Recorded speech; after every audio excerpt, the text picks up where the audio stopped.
Hello everybody. Today I'm going to show you how to trigger your downswing.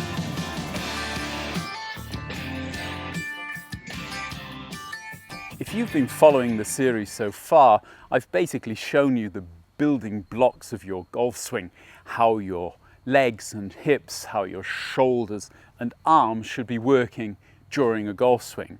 I've then shown you how to build it and finally how to time it. But one of the main keys in the golf swing is triggering that change of direction, triggering the start of your downswing. And I think it's probably one of the most common questions that I get. How do I trigger the downswing? So I thought I would throw this one in at the end of the series for good measure. So how do you do it? Well, it all really comes down to the way that you should be actually controlling your golf swing, and this is obviously not with your conscious mind. It's got to be happening on a different level, and the level that it's happening is more the subconscious mind. You should be controlling your golf swing with a part of the brain they call the cerebellum or small brain, and what this is actually doing is juggling these building blocks, coordinating the swing. What's important is to understand how it does that.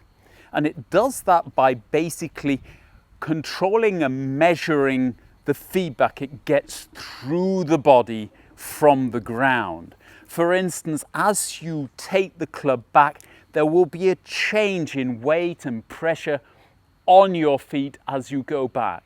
As you get to the top and center, another change. As you go into the transition, yet another change. And eventually, as you go into extension and hit the golf ball, yet another change. Doing this correctly is almost as if you're moving through the same circle of movement, moving through the same changes of pressure on your feet and in your body, in your joints and in your muscles as you move around. And at some stage, hopefully, there's the same impact timing. The ball seems to be getting in the way at exactly the same time in your golf swing, so you don't really have to think about it at all. But it's unfortunate that the conscious mind is still trying to get a handle on it, still trying to understand, how do I know when to start the downswing? How do I know when I'm at the top of the backswing? What do I have to do? And really the trick is to just let it happen. But if you are really searching for some kind of feedback, then I want you to keep it on more of a feel level rather than a conscious level. And the feeling that you're really looking for is this change of pressure on your feet just before the start of the downswing. As you center your body over the ball and your pressure wanders from really being predominantly right or on the trail foot around about 70% and suddenly goes back, moves back into the lead foot. It's very important that you are feeling this change of pressure on the balls of your lead foot and not on the flat of the foot.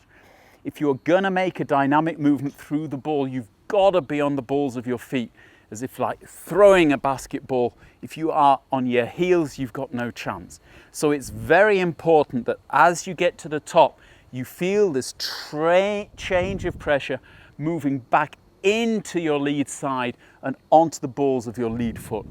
And that is basically what my unconscious or subconscious mind is using as a trigger to start the transition. At that point, the trail leg will bend, getting the knees to the same height and rotating the hips back and through their starting position before we go into extension and hit the golf ball.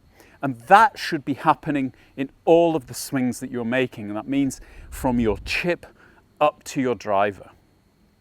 In fact, you will see even in the chipping movement that there is a very small kind of bump into the lead side and then you go through.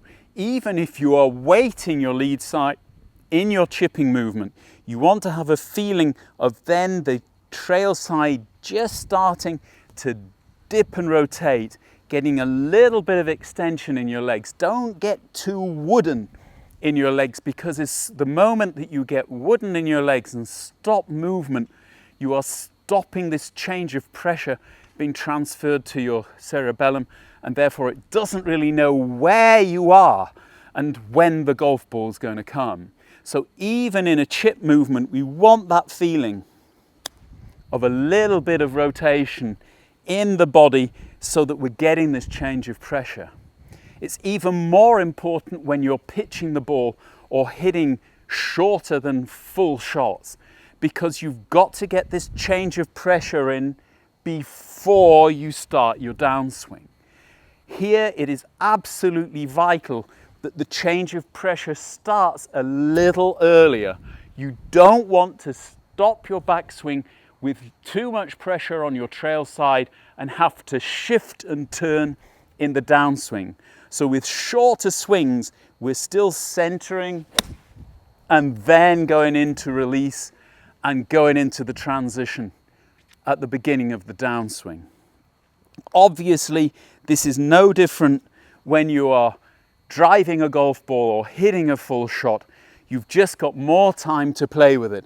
And the more pressure, the deeper you go into your lead side before you start the downswing, the deeper your trail side will have to go to get the knees at the same height, and the more power that you can apply to the ball, and the more distance that you'll get when you hit it. I'll probably talk about this again in another video, but if you're just looking for a key, a trigger to start your downswing, don't look any further than your feet. Try and get that feeling. How does it feel as you get to the top of the swing? Load both feet and then go in to that dynamic movement through the ball. As ever, if you like it, hit the like button. If you haven't subscribed to the channel, please do so. Thanks again to all of my patrons for supporting the channel this season. If you'd like to become a patron, I shall leave a link below. Until the next time, bye-bye.